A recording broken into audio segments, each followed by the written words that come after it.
You're not stuck because of what happened to you. You're stuck because you keep agreeing with it. Every day you repeat the same story. Every day you point to the same reasons.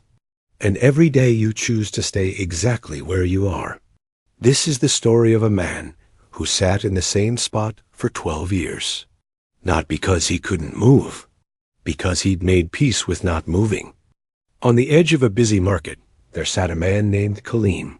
Torn clothes, bare feet, a tin cup that collected more dust than coins. He hadn't always been this way.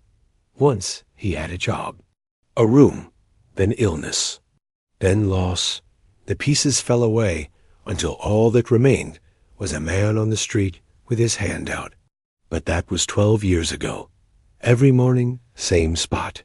Every evening, same count. Every night, same story. This is my fate. The market changed around him. New shops, new faces. Kaleem stayed the same. Not because he had no options. Because the corner had become home. The routine had become identity. He wasn't trapped by poverty. He was trapped by familiarity. Years passed. The corner became his. People walked by. Some gave. Most didn't. He'd become scenery. Part of the street. No one noticed him because there was nothing new to notice. One day, a boy dropped a coin and stopped. "Uncle, how long have you been here?" Kaleem thought. 12 years. 12 years in the same spot? The boy frowned. "Why don't you do something else?" Kaleem opened his mouth. The illness, the bad luck, the circumstances. But the words felt rehearsed.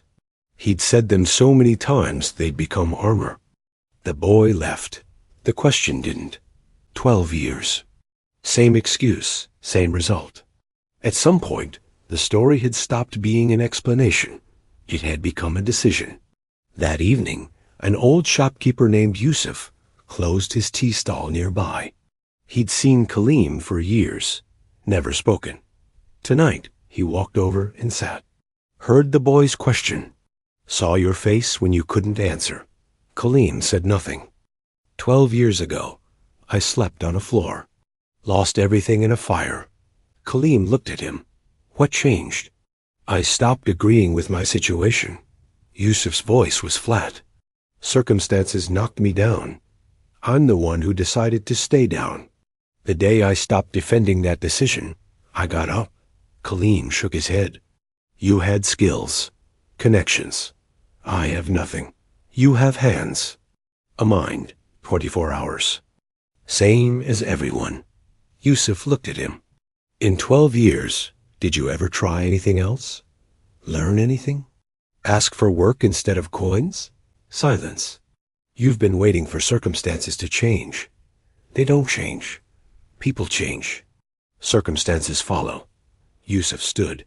You're not here because life is unfair. Life is unfair to everyone. You're here because you made peace with being here. He paused. That peace is the prison, not the poverty. Tomorrow, come to my stall. Wash dishes. I'll pay you something. Not much. But more than that cup. Kaleem hesitated. I haven't worked in years. You don't have to be ready. You just have to show up. Day one. Kaleem arrived at sunrise. His body ached from years of sitting. His hands shook as he lifted the first tray. He dropped a cup, shattered it, froze. Yusuf didn't comfort him.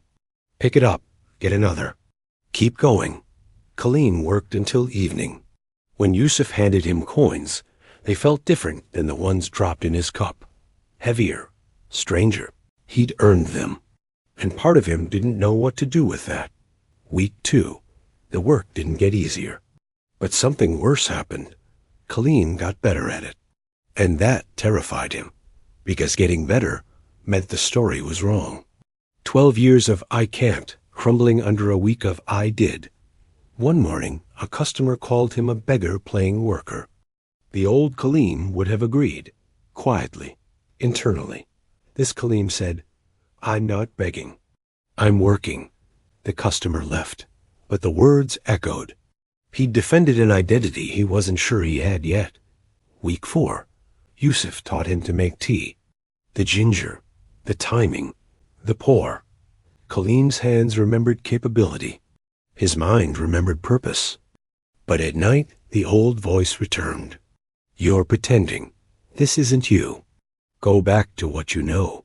The corner was still there. The cup was still waiting. Some mornings, he wanted to return.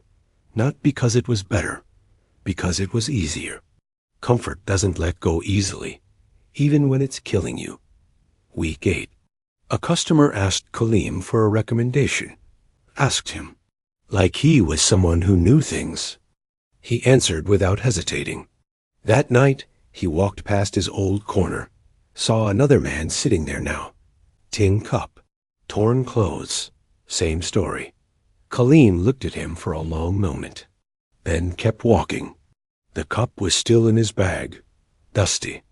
He hadn't touched it in weeks. He threw it away, not with triumph, with something closer to grief. He was burying a version of himself, the version that had kept him safe by keeping him small.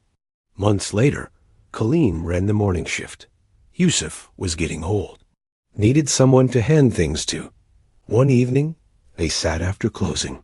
You know what actually changed, don't you? Kaleem nodded. I stopped telling myself why I couldn't. No, Yusuf shook his head. You stopped protecting the story. There's a difference. Everyone has reasons. You stopped letting yours be an excuse. He looked at Kaleem. The poverty was real. The illness was real. But the decision to stay, that was yours. You made it every day for 12 years. Then you stopped.